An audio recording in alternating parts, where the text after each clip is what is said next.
All right. Hi, guys. Welcome back to another episode of the Candid Coxcast, where we talk about all things rowing and coxing. I'm super excited to talk about something that I actually don't know that much about. So as long as I've been in the sport, I'm very excited to learn more about this topic. So first of all, let's kick it off. I am your host, Whitney Powell, and joining me today is host... Oh, I'm Leah Sass.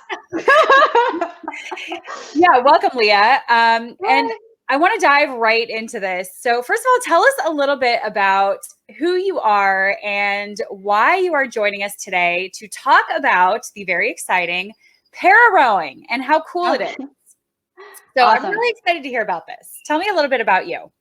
About me. Okay. So I started coxing in college a long time ago. I was a walk-on to the team. I was bored looking for something to do. And they're like, you'd be a great coxswain. I'm like, I don't know what that means.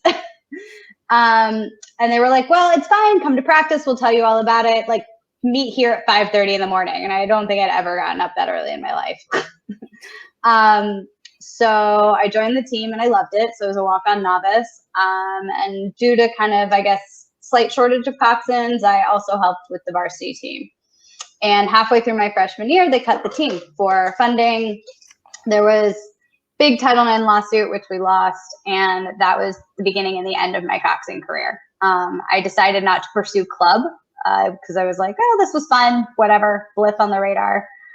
And I graduated college and I missed it. So when I moved to Florida, which was my first place I lived, I found a team. And there I did a year or like a short learn to row course. So it was like required for all new members. And then I coxed for them. And then I moved to Ohio, which is where I'm from. And I joined the Western Reserve Rowing Association for 2 seasons. And there I coxed much more. So that was actually where I probably grew the most, which was actually not too long ago. And an amazing masters team, super competitive, super dedicated. We won a lot of medals in the region at Masters Nationals.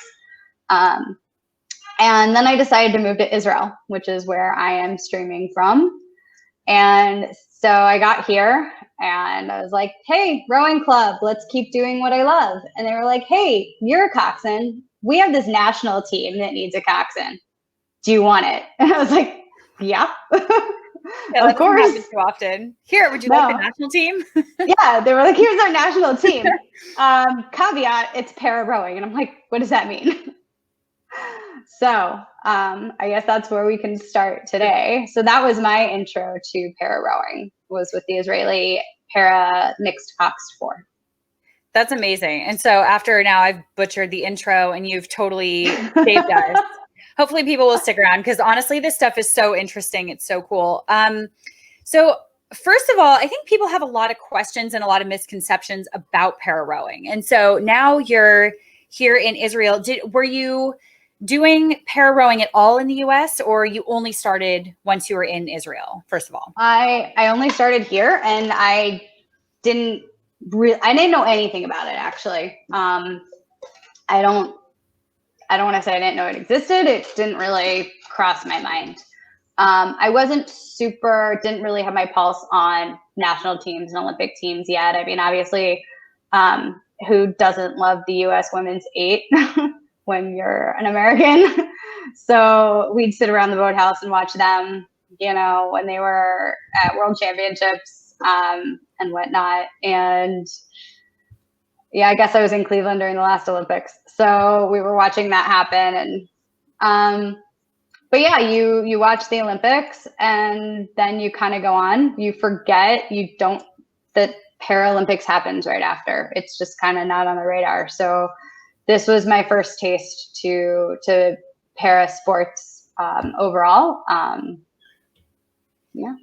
Yeah, that's so interesting. And so if you don't mind, can you break down some of the categories for us? Because I know there are different categories and that can be kind of confusing for people as well. So tell us a little bit about the different categories of rowing. And then we'll talk about which boats are actually coxed and which ones are not. Okay, well, I can touch on that too. So there's 3 categories for para rowing. So you have PR1, which has a men's and a women's single. And those are what used to be called the like arms and shoulders category. So those are people who are basically, I don't want to like, I hope I'm like phrasing all of this politically correctly, really. But those are the people who are basically disabled in a way where they can only use their upper body, their arms and their shoulders to propel the boat. From a visual perspective, those are the boats that have the widest hull, and they have the pontoons for safety reasons because the rower is strapped into the boat. Their legs are strapped down and they have a chest strap as well, because they aren't capable of moving like their hips to assist in propelling the boat. So then from there, you gradually get, I guess, more abled, more mobility. So you have PR2, which gives you have more mobility of your trunk and your hip swing. So you're propelling the boat then with your hip swing, your back, and your arms and shoulders. So your legs are still strapped down. In that category, there is single, which is a championship category only, and the mixed double, which is then your Paralympic category. Oh, and for the PR1, the singles are both Paralympic categories. So then you go on to PR3, and that is, you're now into sculling. So you've got your PR3 mixed coxed four. So that's your only coxed boat. So you have 2 men and 2 women. Tweet boat, as I mentioned, and they have full mobility, essentially. They are able to move all of the aforementioned joints, and have the ability to use the sliding seat like a normal rower. So from the outside, when they're going down the course, it looks like a normal boat. They have added for championship categories a PR3 men's pair and a women's pair. And there is also a mixed double. And those 3 boat classes for PR3 are not Paralympic categories. So those pairs are not coxed, right? No. Okay. So what rowers would be able to row in a 4 that needed a coxswain, but not need a cox in a pair? So it's more classified. It's not so much needing a coxswain versus not, it's the ability to move the boat. So you've, like I said, like you've got your PR1, 2, and 3. So because the pairs are, I guess, PR3, like you don't need a coxswain. I think it's for safety reasons. I think that's why, and it's a bigger boat, and so it also needs the steering. And in the pair, I think the rowers are a little bit easier to, like, I guess you could say normal rowing. I'm using air quotes. I don't really like the term able-bodied, because none of these people are unable. Yeah, absolutely. So I find that term misleading, that we identify it as able-bodied versus para-rowing. But I think they're just able to help each other a little bit more because it's the 2 of them. And also, even if like one person's blind, the other one then can see you. So, you find a way to adapt. I don't know if there's a rhyme or reason for not having a coxswain, really. I think just the ability to offer more chances for them to row, really. Okay. And so from the outside, looking at one of these 4s that you might be coxing, just like you said, it would look like just a normal boat. And again, normal in quotes. So what are some types of impairments that some of these athletes might have in a boat if it doesn't, quote, look like para rowing? So in PR3, there you can have blind rowers. There is I believe it's maximum of 2 people can be blind. So that way you can't have just like 4 essentially normal humans in the boat and they just can't see, because then, it's not necessarily a level playing field. So they put a cap at 2 blind people or blind categories. And within the blind category, there's also 3 levels of that, which I can't really begin to explain. Mm-hmm. And then you might also have an appendage. The minimum disability there is like 3 fingers or 3 toes. So theoretically, you might not be able to see if they're missing any toes, but they classify. It could be an issue of a muscle weakness where they can't push equally with both feet. Mm-hmm. So you're not going to see that from the outside, or there might be they had a shoulder injury from another sport or something, and so they can't get like a full elbow extension, say, on that arm, or maybe they're rowing on the other side to compensate for that. So you don't see that limit of their mobility at all visually, because the benefit of then rowing sweep is you can put them on their better side. So you can help, to then make a better boat that way, by obviously using everybody to the best of their advantage. So yeah, that makes sense. And are there always 2 men and 2 women? yes. Okay. The written rule for that, the reason I don't know, my guess would be trying to level the playing field. That way you can have more people involved in the sport, and then B, you don't have then like a boat of all men up against a boat of all women, because you only have the one PR3 category. And I think some of that too is, based on like my experience, it's surprisingly hard to find para athletes. So it could also just be like, as a way to try to build more boats, is you just have to mix people, because we don't have enough people to build a PR3 category of all men and then PR3 of all women.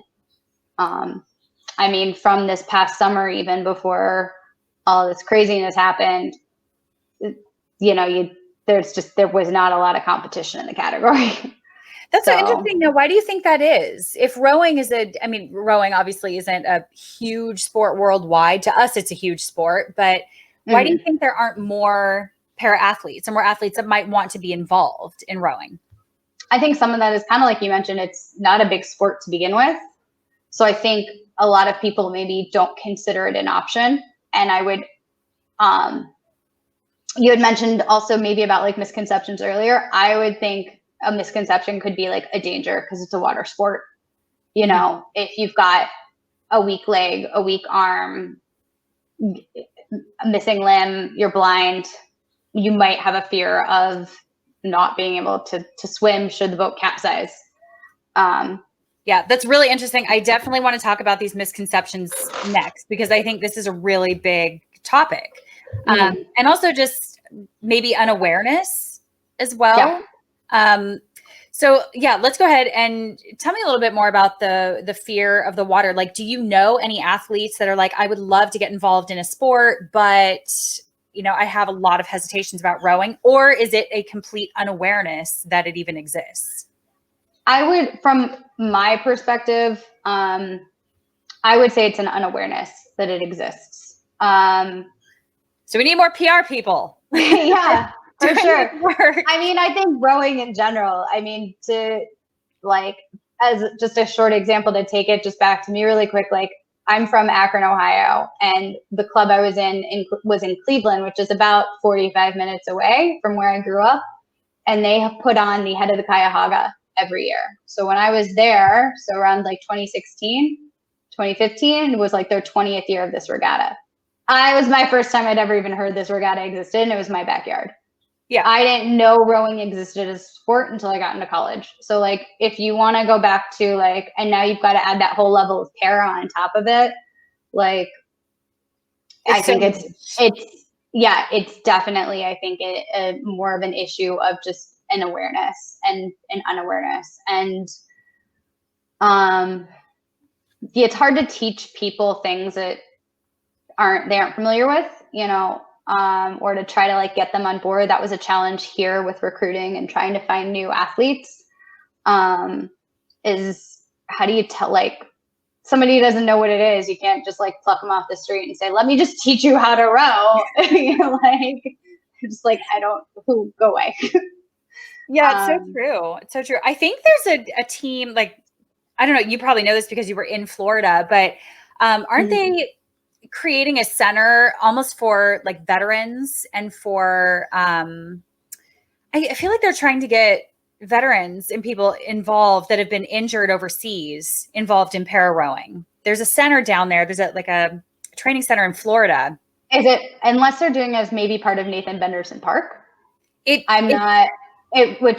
that's where, you know, like the big facility now is. I was trying to remember if it was there or if it was like Winter Park but I feel like it was Sarasota that they were. I feel like, yeah. That they were. I'm not familiar with it. I feel like I've heard of similar things though up in like Boston or Philly or there's definitely a training center New York. Yeah, that they do more of those veteran rows. Yeah. You know, because there's also boats that go together for Charles, you know, like those veteran boats that come together. Yeah. Yeah, you would think in a country where we have a mandatory army that, I mean, knock on wood, I don't want to say there would be more injured people, but we would maybe have more of a pool of people to find. You know. It's really true.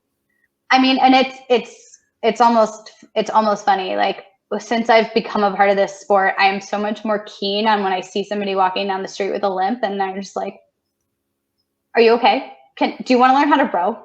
Do you want to be on a national team? They're going to Tokyo. Do you want to go to Tokyo? Like, and I just want to like pester people and just be like, and it's like, I see it all the time now. I just like, I'm like, I feel like I'm like hunting for people. Well, yeah. I mean, you're like building your own team. It's natural. Like of course you're going to be scouting. Yeah. Scouting. That's a better word for it. Yeah. Always scouting for the talent. Yeah. I do the same thing. Especially because it's like hard. Yeah. Especially because it's hard to find para people. And it's for it being such a flexible scale of finding like of where these disabilities kind of fall into place. It's surprisingly also hard to meet the criteria. You know, it's like, okay, you might be PR3, but can we put you into PR2? Or I think if you're PR2, you are allowed to row into PR3 if like you're on the border. You know, like you can go up a level, but you can't go down. And also, since I've been paying a little bit more attention to just para sports in general, every sport has then different classifications. So like the rules, because it all depends on the mobility required in a sport, you know, so it's like the like categories that we have in rowing are different than for every sport. You don't have the same 3 categories with the same 3 reasonings or you know, mobility scale on it. So yeah, that makes total sense. And so how do you guys recruit? Like where do you get your athletes? There is a veteran center outside of Tel Aviv, and some of the people on the team are, you know, active there, and that's how they've brought people, you know, into the club and said, you know, we've got this team and we're looking for more people. Come give it a try. Moran Samuel, who is our PR1, she won she's gonna hate me for forgetting which medal. I think it was in Rio. She won a medal in Rio, and so she's obviously kind of our you know, poster para, and so she's really big. She's gives lots of speeches around the country, around the like Europe, and is definitely a good person who can bring people in because people know who she is. So are these athletes then recognized nationwide, like not just in rowing, but the country actually recognizes them as athletes in a country? Because like sometimes, you know, here in the US, like the US doesn't like recognize our rowers really, you know, it's sad, but like no one talks about the women, you know, having the most medals, Olympic medals, like ever. Not, I would say outside of Moran, no.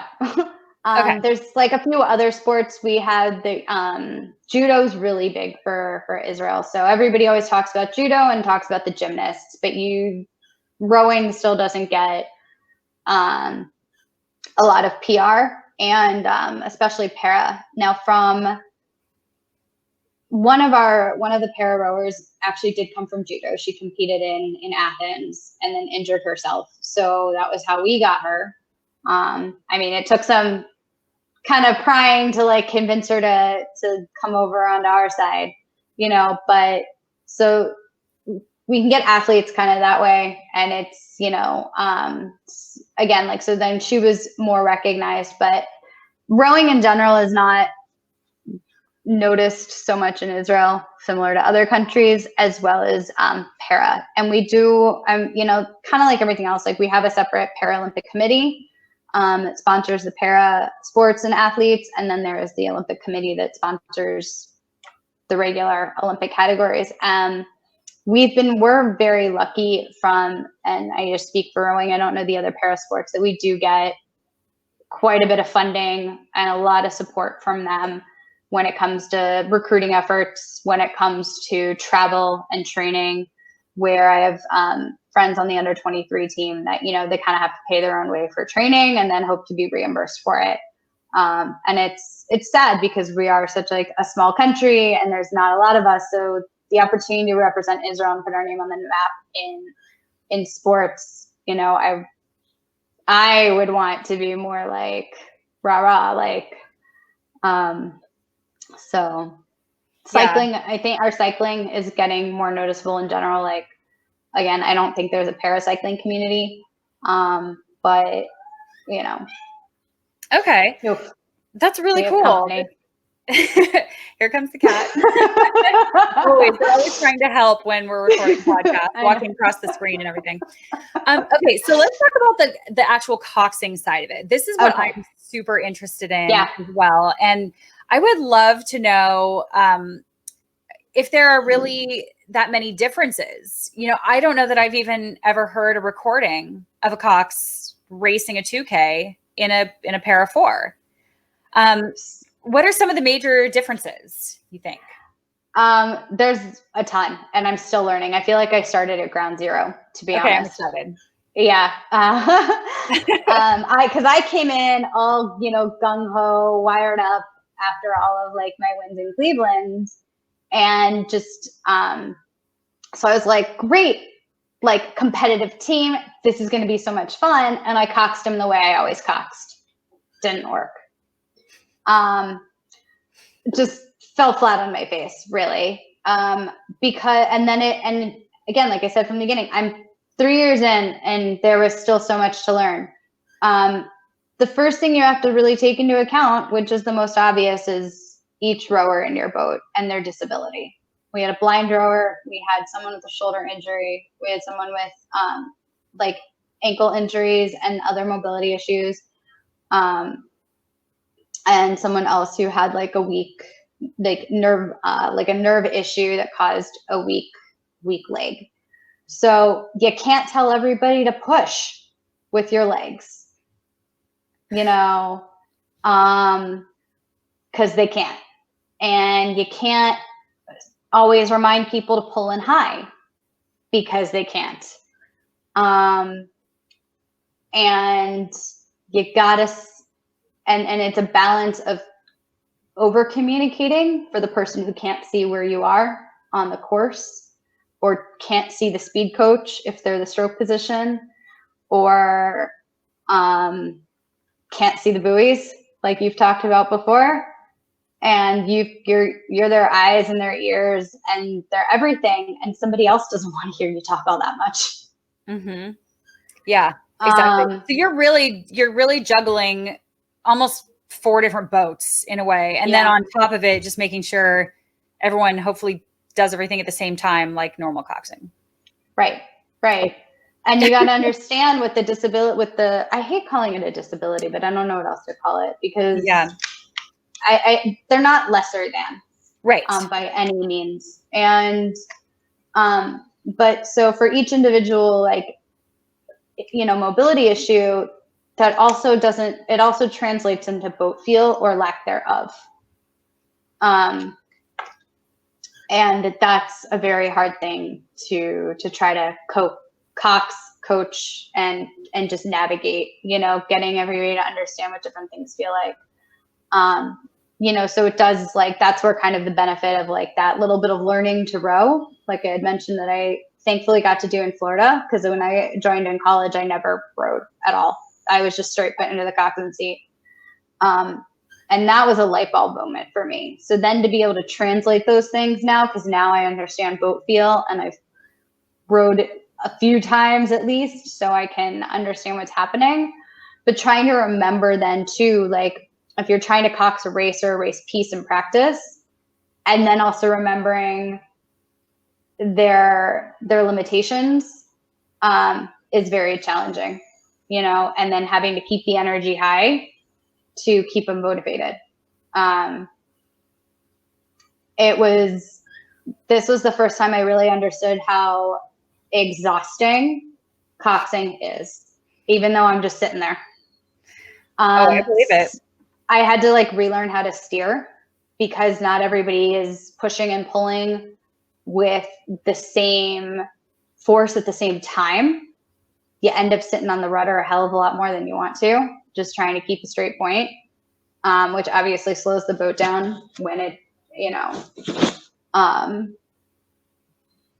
and trying to cox handle heights and keeping the boat set is a challenge. So yeah, so coxing it was very different. You really kind of have to really actively think about each individual rower, more so than I think in able-bodied rowing, because I feel like an able-bodied rower learns with experience, better boat feel and how to kind of like, I guess, row for each other a little bit better, and kind of feel and adjust how strong they're pushing or they're pulling or what they're doing, to respond to either the person sitting across from them, their partner, whether it's like 8'7", 6'5", whatever, or just as a whole. And in my experience with para rowing, I think in my four, I speak for my four, not for every country, they're all very focused inward on themselves and trying for them to make the perfect stroke, that they're not feeling necessarily what's happening around them and what other people are doing, where they can kind of have a moment of like an out-of-body experience, you can say, and just try to match to the feeling around them. Because some of them, I think it's you're not just getting over a physical limitation, but it comes with some mental limitations as well, and I think it's much harder than an able-bodied athlete maybe to overcome some of those mental, because they're connected, you know what I mean? Mm-hmm. Because you understand that there's certain things you just can't do. And I think that affects then you. And so you kind of really focus in on that. And to be honest, I feel like I felt the same way. There would be times where I'm just like, I'm out of things to say, and I don't know what to say to fix what I need to fix. And in a race piece, you can't sit there trying to teach, yeah, and explain. So how would you do that? Yeah. I mean, when you like in a race, when you feel like there's nothing else to say, because I mean, even, coxswains in an 8, think that I get questions all the time, like, how do I not repeat myself, or how do I not say something over and over again? But then I can imagine like there's only, there is kind of only so much you can say. I guess I don't want to put a limitation on it there, but yeah, but it does have added challenges. Well, and I think too, if you repeat something in general too much, whether it's an 8 or a para boat, it starts to go in one ear and out the other. Oh yeah, people tune you out for sure. But I would say, like, I think like you had mentioned kind of in some of your previous casts, it's an opportunity to kind of just take a moment of silence, even in a race, and you yourself need to breathe for a couple strokes and just think like, where can I maybe make the biggest impact? And in my experience, in the para boat, it was calling the finish again, just being like, all right, we're just going to gather at the finish on this next stroke. It kind of wakes everybody back up. You have a really sharp finish, and you kind of just start from there. And then you try to build that rhythm back if that's where you, because I think once it gets frantic, you know, even especially because when you're running out of things to say, it's when the boat's starting to fall apart. Yeah. So in any situation, so you got to find that moment. And I know that was something that really worked for us then, was just saying, was like, gather back at the finish and break it back down from there. And again, just trying to be a little bit more motivational. You know, letting them know where they are on their course, where they are against other boats, and trying to come up with something really motivational to get them to just perk up again at the finish and empty the tank. Yeah, that's true. And so how do you train for stuff like this? Are you doing mostly drills? Are you doing a lot of steady state? Is it a little bit of both? Like, how do you sort of reconcile what could be big differences in athletes and making them a crew? I mean, everything. It's the same as, I would say training's the same. It's the same time commitment. Might be, in our situation, I think it was a little less because people had to juggle real lives still too. But it's the same commitment, and it's the same training. You've got days where you're steady state. You've got days where you're just doing technique and drills, and you've got days where you're doing race pieces. And to be honest, I think what benefited us the most were small boats, getting them out in pairs, because when it's only the two of them that have to figure out how to balance the boat and make it go straight, they can learn a lot from each other. And I think it's the same in that case than an able-bodied, but there's bigger, you know, like we said, because you're not starting from essentially, you know, an able-bodied rowing, everybody is physically, physiologically the same, you know, all your rowers. But here you're dealing with two very different people from a physical perspective. And because you've got a much smaller pick of the bunch, they not only have a different physical limitation, but size-wise, they're built differently, completely. We had people that were the size, you know, could cox, short like me. And then we had a guy for a season who was, I don't know, 6.5 feet. He was a giant, you know, and they're sitting in the boat together. So you don't have the luxury of trying to have 4 or 8 people of similar height and build to balance the boat. So small boats were a huge benefit because they had to learn to compensate for their leg height differences, for, you know, if someone had, like I said, like a weak leg versus a stiff arm. And it was extremely frustrating for them to watch, for them to do. And it was extremely frustrating for me to watch because, you know, you want them, like, you want it to work and they want it to work. And it's much harder for them to get that to work.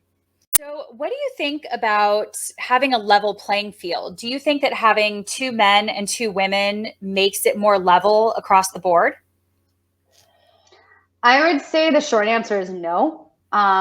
Because para is based on, it's like a mobility scale, you know, and that's how they're defining whether you fall into PR 1, 2, or 3, as we've already discussed. Like, you know, like in PR 3, and my apologies to my coach if I'm quoting all this wrong, but like, so you've got your point scale, and, you know, I think, so say the lowest is you need, I think, a minimum of like 10 points to qualify for PR 3. So it's like, we could be, you know, there could be a country and a team out there that's got a boat of people that are very minimally into the category, you know, like having kind of the minimum level of points. I don't know if it's like 10, 11, 13. I don't know how high the scale goes, but we could be then, you know, that could be one country, and another country could then have a boat where they're, you know, far closer to maybe even being PR2 status, but they don't quite qualify for that. So they sit into PR3. So therefore they're more disabled than this other country. So then even though you've got 2 men and 2 women and you're going down the course together, your boat might be dealing with, you know, like I said, higher point disabilities where they're a little, you know, they're more limited in their mobility than another boat, you know. And I think I don't know if that's part of why they do the 2 men, 2 women, hoping to try to balance that out. It's also, you know, why they kind of limit the number of like blind people in the boat. You mentioned, you know, like you can only have 2 blind people, so that way you do have other people that have mobility issues as opposed to just a sight issue. But yeah, I think that's definitely makes it a challenge, and it also makes it a challenge season to season to see what you're up against, because people, like your team and your boat as a whole isn't just like getting stronger. You know, we're dealing with an able-bodied team and they're spending all this time in the gym and they're physically getting stronger and they're on the erg and they're on the water and they're getting faster.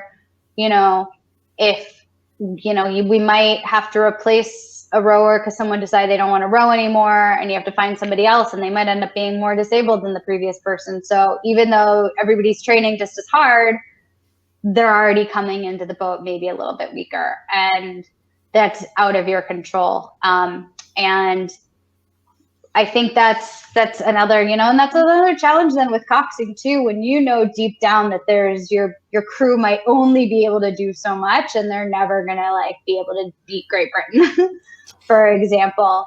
How, you know, and like we said too, like, you know, and then trying to keep that morale up is a challenge. And I think the other thing too, though, like big picture, you know, like that's just kind of talking specific in para, but I know World Rowing and FISA, now you want to talk about how do we try to level the playing field between para and able-bodied. So they raised the course length. Para used to be 1,000 and is now 2,000. So in one aspect, you're like, yeah, they're treating us like everybody else, but then it's like, you know, for a PR1 rower who's only using their arms and their shoulders to have to go from like a 5-minute race to a 10-minute race, like, how do you mentally prepare for that, let alone physical? Like you're doubling your course length and the amount of time that you have to work. It's almost a different sport at that point. Not a different sport. It's obviously still rowing, but it's like saying do a 2K and do a 6K. Mm-hmm. Yeah, it's a different level of endurance, you know, and like I, for one, you know, appreciate that we're, you know, and that we're incorporated into World Cup events, but not every World Cup event. And that they're, you know, we now have to race the same distance on the same course. But it's also, we're dealing with physical limitations here. Like that's a lot harder to do. And then but then it's like, so you're making these concessions to try to make us to be more inclusive with regular rowing. But the other difference, and it's materialistic, but it's a difference nonetheless. We don't get the same medals at the World Cups. Tell me a little bit about that. So you asked if you could use the photo from Holland from World Rowing Cup 3 in Rotterdam when Israel won gold last year in 2019. We were given Holland Becker medals. Like I'm here competing at the World Rowing Cup, and I am surrounded by Olympians, which for me, still blows my mind. And then you're making us compete 2,000 meters, you know, which in the conditions in Rotterdam was an 8-minute race for a 4. Like I wanted to pull my hair out because like you know, the water conditions for that race were so horrendous. I felt awful for my team. So like you talked about like the feeling of over the moon, you know, like, God. And then you're almost demoralized by saying, well, here's a medal from the regatta last week. Yeah, it's like if you're going to make it the same, make it the same. Mm-hmm. Yeah. You know, and I understand like maybe Olympic versus Paralympic when we're getting to that big competition because they're separate events. they're separate dates altogether. They are separate mascots and things. But like when you're trying to be inclusive within our own sport and you're going to ask for the same physical demands now, like let's take it kind of all the way, you know, like to have a para rower do 2,000 meters is a hell of a lot different than an able-bodied Olympian doing 2,000 meters. How do the rowers feel about that? I don't know. And frankly, like that's not a conversation I wanted to have because I don't want them to think about being less than, and I don't want them to fixate on that. You know, that's something that like, if they see the difference, let them internalize it or work with like a sports psychologist or their friends on the subject or their coaching staff. But I don't want to address it and bring it up for the people that maybe aren't thinking about it. Yeah. Yeah. Because it is what it is. It is what it is for now. Yeah. But, you know, it was still kind of like, it was a bit disappointing. It kind of like knocked like the win down a couple notches, I guess you could say. Mm-hmm. So I wonder it's why interesting. they would do that. That's like, I mean, do you see a lot of inequality like that, or do you feel inequality when you go to races, or is it just when stuff like that happens? I think I sometimes feel a bit like of inequality. I feel like we just don't get the same attention necessarily. You know, there's a lot of focus on, you know, on all the other boats for sure. And, and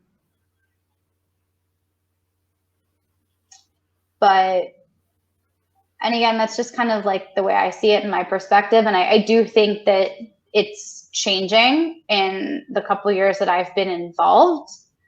But I kind of hope that it's going to be even more like inclusive and a little bit more,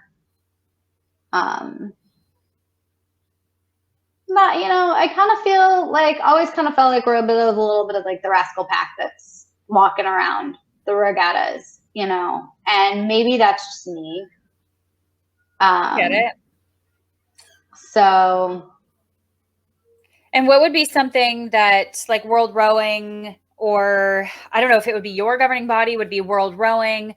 How would it feel more inclusive, or feel like you're not getting Hollenbecker medals for World Cup 3, you know? What would be something that would have an impact in inclusivity? I'd say, I think like a little bit is like weather conditions. I feel like a lot of considerations are always kind of taken into account everybody else first in terms of shuffling, like when other, you know, boats are racing and we're just kind of fit in later. I don't know, like, and there's got to be I know there's strategy behind it, because obviously PR1 boats can't go down the course before an 8, you know? Right. So, but just like, I think maybe giving a little bit more just like energy around parasport. I feel like the spectators kind of dwindle away, and like sometimes they might have the video feed, but maybe the commentators take a break during like the para race. And I can't think of a specific instance, but I feel like there have been moments where it's just like, you know, or especially races when sometimes with para, there's just a lot more test races because we don't have as many categories. So trying not to like sweep those under the rug, or they tend to then get canceled first because it's a test race. And we got to make sure that we race all the thousands of singles first so that we can whittle them down and get them in their like strategic A, B, C categories later. But like that test race is equally as important for us. It's, you know, so that we can size up our competition, so that we can get that extra practice down the course. You know, I'd say practice lanes PR, like the PR1 and PR2, because they're a slower boat, they get like, we'll get special, like they get special lanes, but then like the 4, they had us in the same lanes as 8s. Well, and that was real frustrating for practice, because then, I was sitting on the buoy lane, or I had to constantly be weaving in and out of the buoys to yield to the faster boat. And, so either like in that case, like maybe giving us then, a separate practice time, or like a segregated lane. So it's like, it's not so much like, cause it's being inclusive by giving us the same lane, but you also got to be considerate that like, we can't have the same effective practice time because we're in the same lane as the 8. It's just because there's more rowers in our boat. So it's really a lot of little things that are just kind of like, I always felt like I was kind of like what's the word? Roadkill during, during Sarasota and, the world championships, then like just kind of roadkill. I never felt like I was able to like run a really great practice, because I was having to dodge the Dutch 8, or oh God. Yeah. Okay. Yeah, that makes a lot of sense. So, I mean, I hope that some of those changes will be heard. Is anybody voicing those? Does anybody say anything? Like, do you have an advocate in World Rowing? I don't. And if there is one, I don't know who that is. You don't know who it is?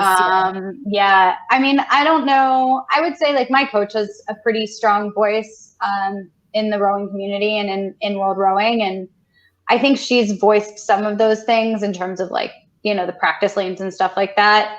But I don't know if like one person's enough, sometimes, because like we're so few boats as a whole from para rowing that I think it's just, they got to try to make the impact maybe, or they're like, it's too small to make an adjustment or a major adjustment because it's not impacting that many people, but you got to consider who it's impacting, that, quality over quantity. Like, so there might not be a lot of boats maybe in the para category or that particular World Cup, but like they should have equal opportunities to practice or to race or test race or have effective practices while they're out there and they're sharing, the venue. So. Yeah, that's true. I mean, if you're going to have the events, if you're going to make a big deal about it, if each governing body is going to say, we have a para team, or we have this team, it should not be underrepresented or treated like roadkill at the events. I just don't. Yeah. I'll save my feelings on that for U.S. rowing for a whole different podcast. And maybe it's just, it's just me. I speak for myself and my own opinions on that, and it's just my perspective. So of course, but you're the one out there doing it, and because I want the best, for my team. Like I want them to have a good practice, and if I feel like I can't conduct a good practice, then at a world event. So, and again, like we talked about, like they are, there's that fine line, like we're being inclusive. You're at the world event. We're being inclusive. We're making you row 2,000 meters now, but we're not doing this, or this, we're making you share the practice course, and maybe your practice is going to be a little bit more ineffective because you don't row the same speed as the big boats, or we're gonna just kind of like undermine your value a little bit by not giving you the same medal. Yeah, that's so true and so well put. And do you think there's anything else that you would like us to know, like either listeners to know or the public to know, or anything that we haven't really covered that we can either look forward to or learn about, or what should we pay attention to that would make it more exciting? Leave us with something, a little tidbit about para rowing. That's. I mean, I would just say to like, if you're into rowing, to just start putting your pulse on para rowing too. Like it's really interesting to watch. And like I said, I think if anything, the athletes should be far more respected just because of what they have to overcome, and the adaptations that, we have to make it work for them. But they're still out there and they're still grinding, and the sport is hard either way, for able-bodied or para rower. So just make sure like we're cheering them on too, because I think they're definitely worthy of it, Yeah, I was going to ask you about the frustration. I can imagine frustration coming into play a lot, where it's almost like the learning curve is much harder, but then the reward is so great when it works. I don't know, greater. I mean, everyone loves to win. Everyone loves to medal, but yeah, but just going through everything that you have to go through as a crew, I can imagine that when it goes well, you're like, yes, thank you. Like it's exactly. Like, you're just like, you're over the moon about it. Yeah, 1,000%. I really struggled the last 3 years, because you're also you're spending a lot more time as well moving people around in the boat. And I think every practice you're adjusting the rigging, because you're really like, those centimeters make a huge difference for somebody who's like with limited mobility, where they can't compensate themselves for it. And so it's frustrating when they can feel that something's off and not working. And, you either have to suck it up for the rest of practice until you can get the boat back out of the water and try to fix it. And, remembering all of the different feedback that everybody needs and all of their different limitations and disabilities and the things and how you compensate for them. Like we said before, kind of like, how do you tell everybody to just give 10 round legs, when not everybody can physically do that? Now, do they allow you some leeway? I mean, they must have a point where it's give and take, like where for some athletes, you might need to say that. And then for some athletes, you would have to say something else. So they must have at least kind of an understanding that you have to make calls for the crew, but sort of aimed at certain athletes, where it may not apply to everyone, but I think they do. And it goes back to where like some people just eventually tune you out anyways. So I think, like you said, if it doesn't apply to them, they might just stop listening, but you hope that they're listening in the moment where it does. That happens anyway. I mean, you get that. Exactly. They'll tune us out anywhere. But I would say it's a little, for me, it was a little bit more frustrating as a coxswain, because it didn't just come together like that, and because it didn't just come together with one call. But when it did come together with one call, it was over the moon. And then I like kept that in my pocket. I was like, this one works. Do it again. So that's why we always talk about how coxswains have to train too. Like you think that rowers are the only ones that have to practice race pieces? Like, no. We have to practice all the time too, and try things. And like, you're going to mess up a lot. You're going to make calls that are really bad, or be like, that sounded way better in my head, or that totally fell flat, didn't work for anyone, throw it away, try something different. But I mean, I can imagine for you, there's almost, I don't want to say more of that, because everyone has to kind of, try new things, but you have so much more to pick from almost, because you're almost coxing individuals rather than just the entire crew. Yeah. Yes and no though, because I feel like you said though, it doesn't always work, or you can't get too specific, I guess, for each individual person in terms of the calls. Okay. You just kind of have to learn, like, also, I mean, like with any boat, like what call is going to work for like what person, reminding this person like to keep their hands high, this person to keep their legs long. but also balancing that with that it's a motivational thing is also a technical reminder. So I don't feel though that I had like more to choose from because I was like coxing 4 different individual people. It was harder because I think, and I speak from my own perspective, is I felt they expected me to just always have the magic words. And if I made that bad call, there wasn't a lot of constructive feedback. There was just a lot of feedback. And I get you. Yeah. We've all had those. So it was kind of then hard to give and take and learn because there wasn't like necessarily this call really worked for me or this one really didn't. It was kind of like, why are you screwing up? Like, So it's a lot of personality management as well. I mean, I know that's kind of also our role as a coxswain, but I can imagine the frustrations being very high as well, that you have a lot to manage, for morale and just kind of keeping everyone focused on the big picture.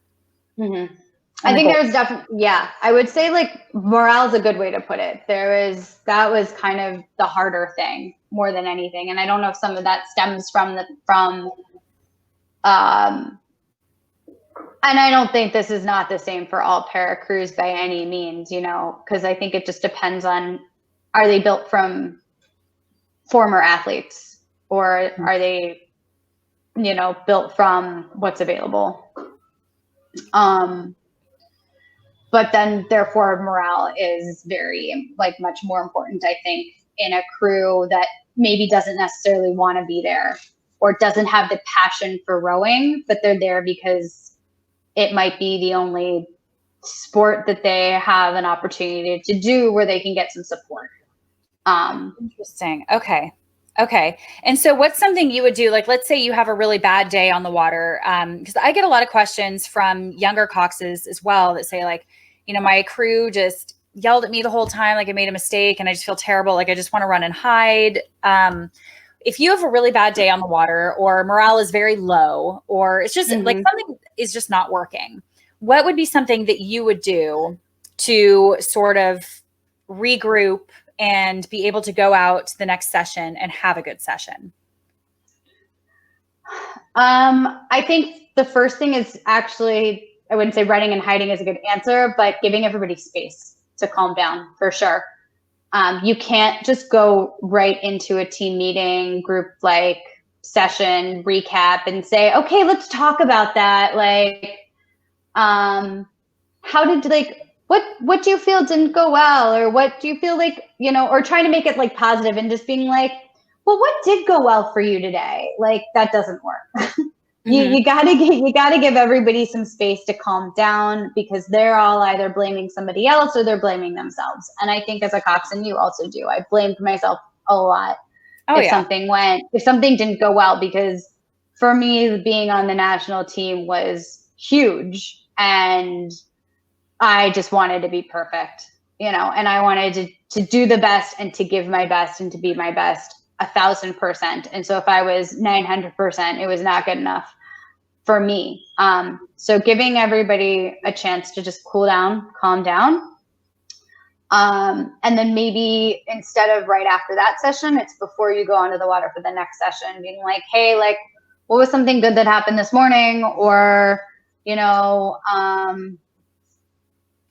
taking the bull by the horns. What was something I said that didn't work for you? And how can we fix that? Or, you do kind of still have to sit down and have the conversation. But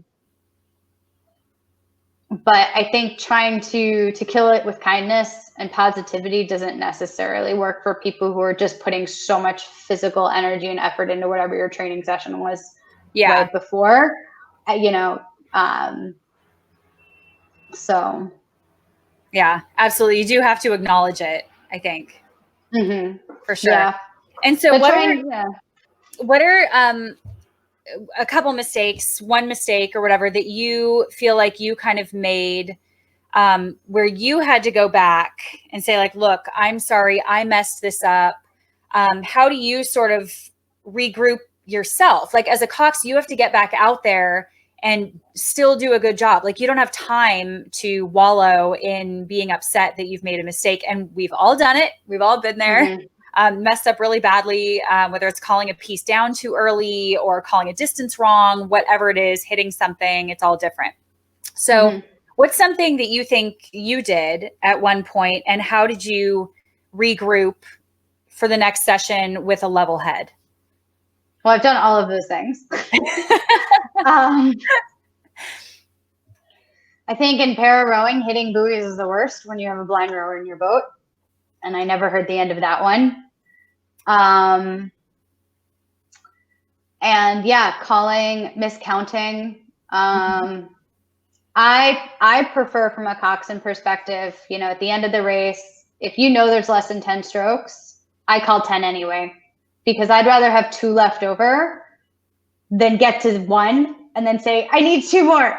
I need 2 more. Because nobody likes that. No. But I had rowers that were like, why did you say there was 10 and you didn't get to 0? Like, and I'm like, the race is over. Why do you care? Like, yeah. No, you can't always win that battle either. And that baffled me. If you don't. Yeah, exactly. But I think so for those mistakes, it's like I try to acknowledge them. I say, I'm sorry, like my mistake.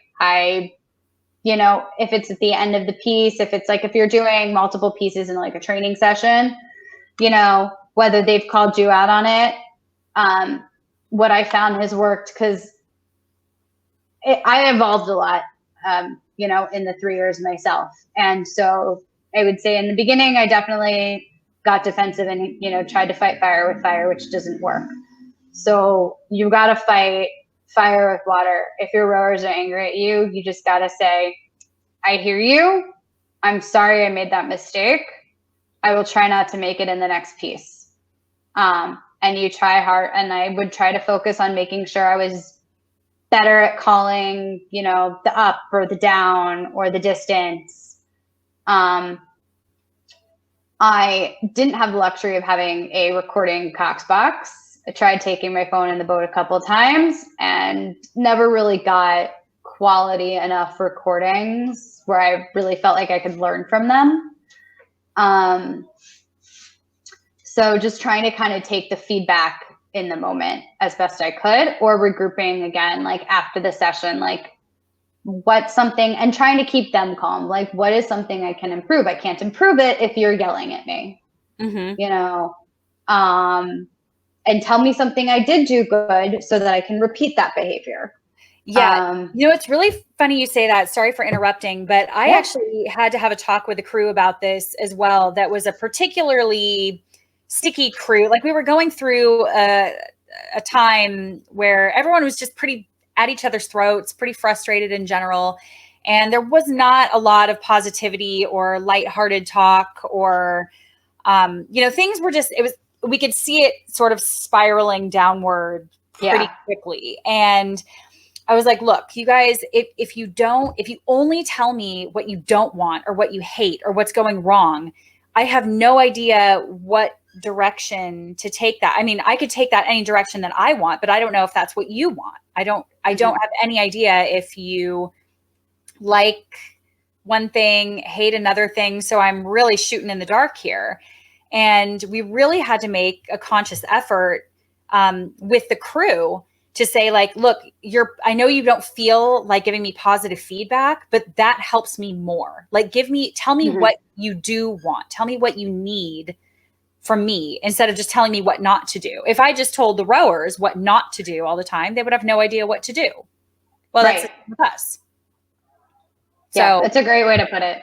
I think that's a really good point that you said too, you know, fight it with water and say, like, look, tell me a good thing, because that's honestly more helpful. Yeah. And trying to stay calm, you know, like, yes. I know, like for me, it was like, I would be angry too. I was frustrated with something they did, you know, it wasn't just like, it's never just one-sided. They weren't just frustrated with me and I was frustrated with myself. Like, if they were frustrated with me, I was frustrated with them, you know? Yes. It's the whole crew. Like, you're part of the boat too. Right. You know? And that's, yeah. So just trying to just stay, like, you know, like we've said, just to try to stay neutral as best you can, even if it like hurts you on the inside and you are like crying on the inside from that bad practice and you want to run and hide and you're disappointed in yourself, like, you still just kind of have to like remain calm and try to brush it off. And because it comes through in your voice. If you're angry about something totally unrelated to the crew, you know, they can hear it in your coxing, you know, and so. It's so true. That is so true. And so this is so interesting. And like, if someone were interested in getting involved in this, where would you even start? Where would you even go? Because I think that a lot of times now, especially with so much changing in rowing and so few opportunities for coxswains, coxswains will look for any opportunity to go to an Olympics or a Paralympics or a World Championship. And there's just, you know, there's one boat in the Olympics now.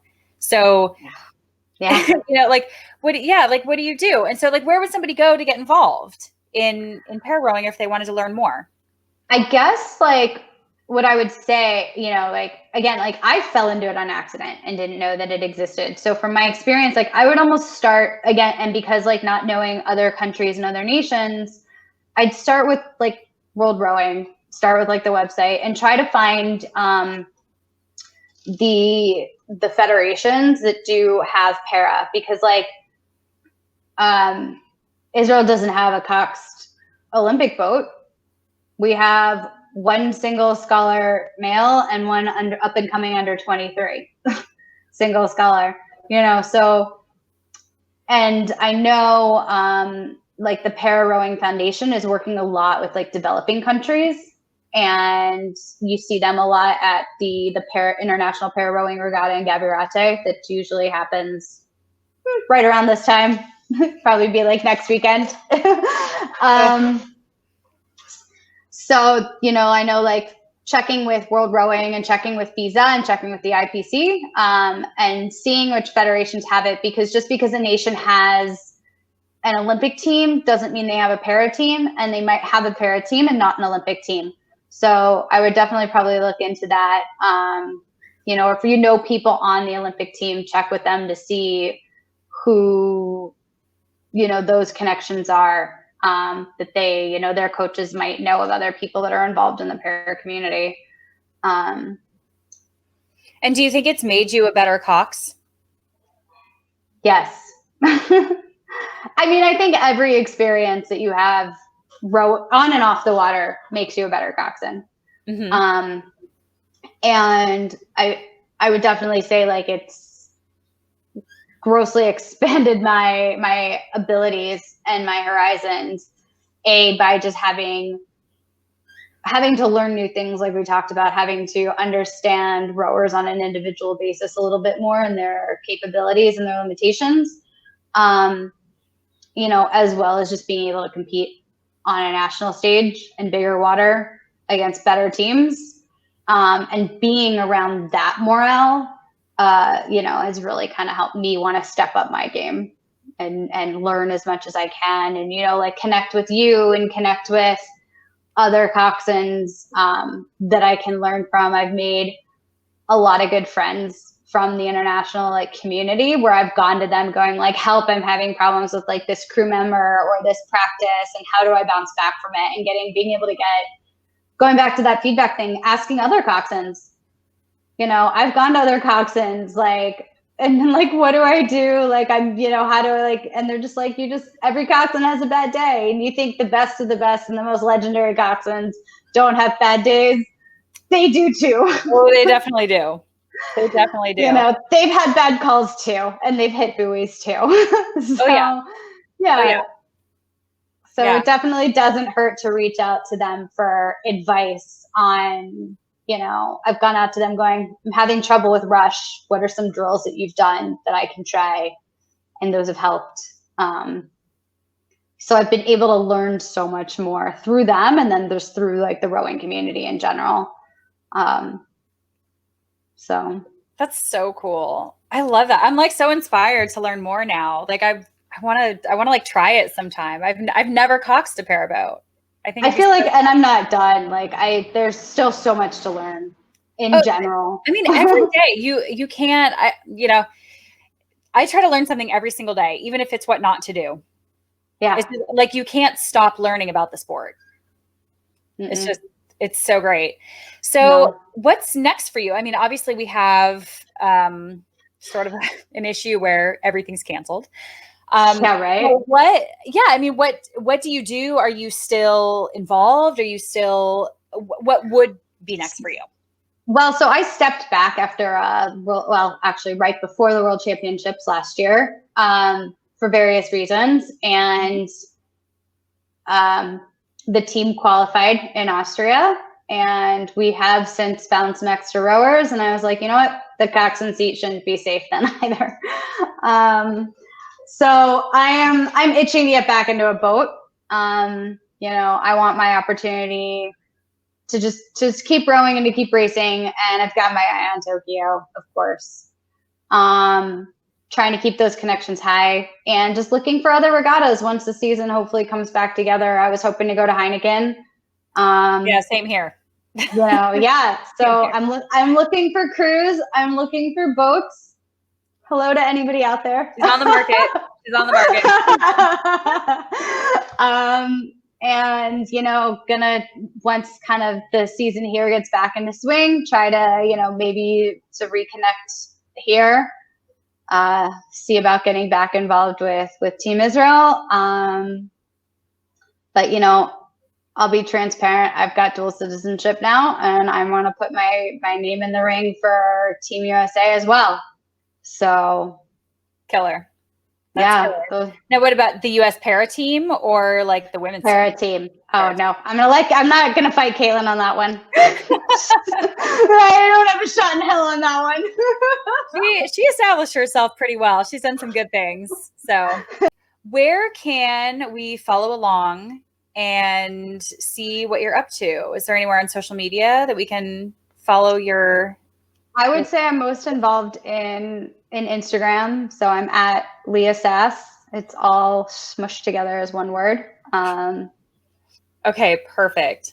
Well, thank you again so much for your time. This is really, really interesting.